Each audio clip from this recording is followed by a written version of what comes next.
Did you know that Poitiers is home to what is alleged to be the oldest existing Christian building in the West?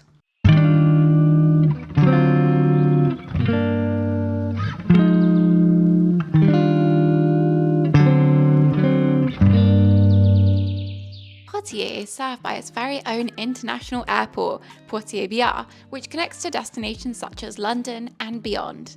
The actual flight time between London and Poitiers is just over an hour, actually in the air, meaning that it's the perfect destination for a weekend getaway. However, you should note that there is no airport bus to get to the city centre, and so you can take a taxi or walk like I did, though I don't particularly recommend this as the first part is along a busy road. Poitiers is a sleepy city in western France with a rich Merovingian heritage and a mesmerising tapestry of medieval churches scattered across its historic city centre. However, before I could actually get there and explore the city, I had to walk from Poitiers Airport to Poitiers, which took around half an hour, though by far the worst part is this that's pictured right now. It's a steep hill climb called the Escalier du Diable, i.e. the steps of the devil, and to be honest, it was a pretty tough walk up, especially since I had my big backpack on. However, the best bit about this climb is that it leads you right to one of the most important things to see in Poitiers, which is the Eglise Santile. One of the most important churches in town can be found in the form of Santile, which is named for Hilary of Poitiers. The original church was built in the 12th century, though was heavily remodeled in the 15th and 16th centuries. The church is free to visit and is of the utmost importance thanks to the fact that it is one of the churches on the Way of St. James, on the pilgrimage route from France to Santiago de Compostela in Spain. Step inside during opening hours and you can find painted frescoes, a sacristy museum, and the tomb of Santile, which is pictured here. If I'm honest, Poitiers lies a little off the beaten path unless you're following the Way of St. James and isn't really famous for as many things as other cities in the region. For example, Angoulême is famed for its comics, Limoges is world renowned for its pottery, and La Rochelle is known for its pastel-hued port.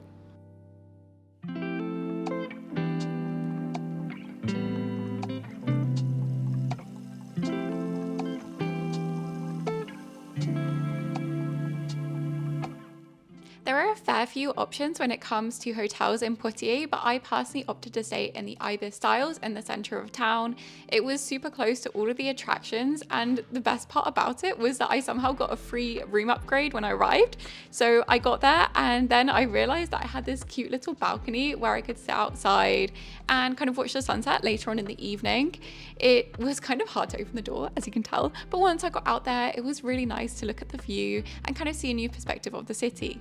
Feeling so tired after the flight, and I'm also feeling really lazy, so as you can see I have been lying in bed for the past hour, but now I am going to go out and explore the city, and this is what I'm wearing. I'm not really sure about the temperature. I think it's 20 degrees. No, it's 18, so it's a bit of a weird situation where you're like, oh, it's kind of like warm enough to wear a t-shirt but not really, so I'm just wearing this cardigan and let's go.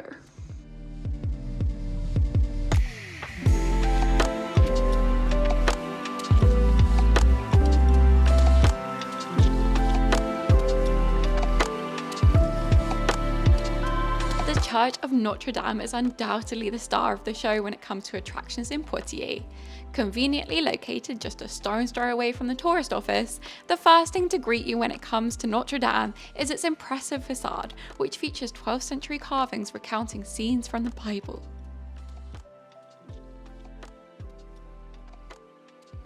Inside, even greater treasures await the curious traveller. The interior of the church is free to visit and is honestly a must-see. As well as painted columns, there are various chapels which were paid for by wealthy merchant families in the 15th and 16th centuries. Honestly, you could spend hours here just admiring all of the intricate carvings, details, and facades, though if you're pressed for time, set aside at least half an hour to just kind of sit, contemplate, and enjoy everything that this architectural treasure has to offer.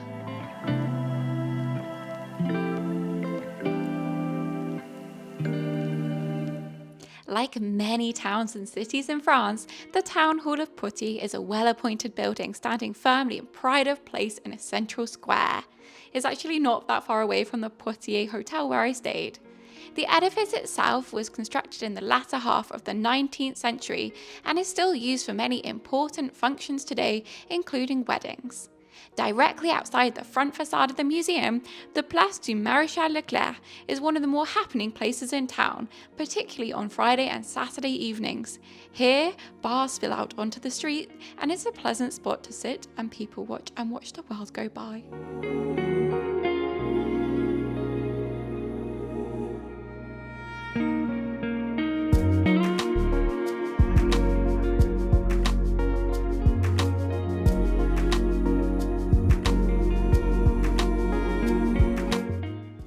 The Baptistry of St. John is alleged to be the oldest surviving Christian building in the West and probably dates back to between 630 and 700 Common Era. The building is not only a rare surviving example of a baptistry, including an octagonal baptismal pool which was used up until the 8th century, which is still intact, but is also pretty unique in that it's a fine example of Merovingian architecture. You have to pay a small fee to enter the hexagonal building today, and be aware that the entrance is cash only. However, there are plenty of amazing things to see once inside. This includes murals from the Middle Ages and Merovingian sarcophagi.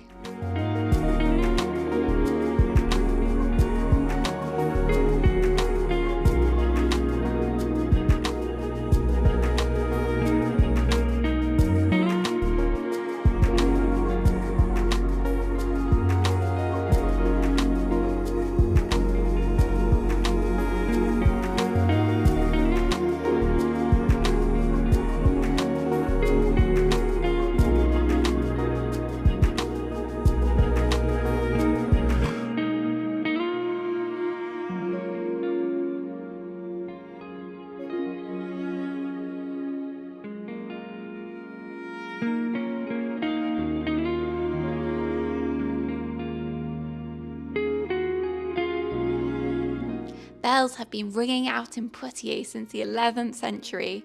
One of the grandest churches in town is just a stone's throw away from the Baptistry and is the impressive Saint-Pierre, i.e. St. Peter Cathedral.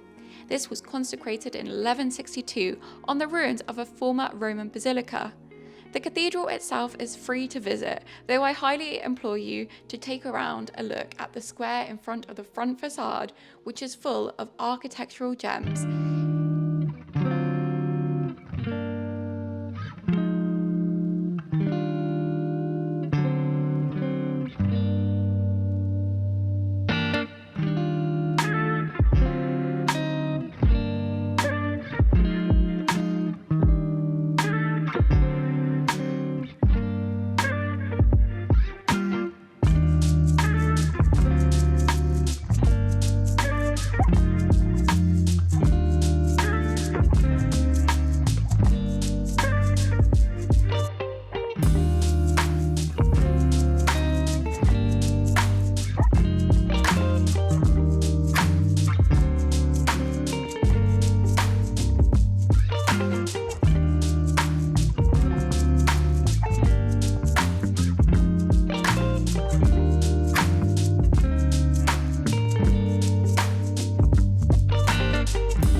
The next morning, I didn't have a huge amount of time to explore as I was on the way to La Rochelle, followed by Ile de Ré. You can watch my other video on Ile de Ré if you search it on my channel.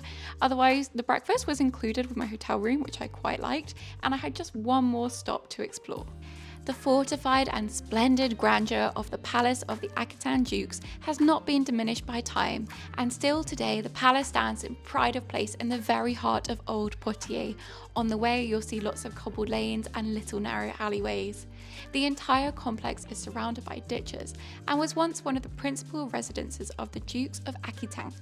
The jewel in the crown of this Gothic masterpiece is the Salle des Perdus, which was rebuilt by the Plantagenet family just before the 13th century and remains one of the best examples of non-church Gothic architecture in France. And if you've made it all the way to the end, thank you so much for watching. Like and subscribe for more, and see you next time.